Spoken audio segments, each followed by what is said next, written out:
రివ్యూలోకెళ్ళే ముందు ఒక చిన్న మాట ఏంటంటే, ఈ మూవీ మీద కొంచెం తక్కువ ఎక్స్‌పెక్టేషన్స్ పెట్టుకోండి. అప్పుడే థియేటర్‌లో చాలా ఎంజాయ్ జేస్తారు.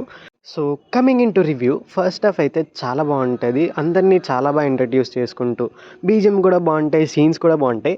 అలానే pre interval, interval portion was good and performances of Nagarjuna sir, Rajini sir and Soubin was too good. And మిగతా క్యారెక్టర్స్ కూడా ఎవరికిచ్చిన రోల్‌లో వాళ్ళందరూ కూడా చాలా పెర్ఫార్మన్స్ చేశారు.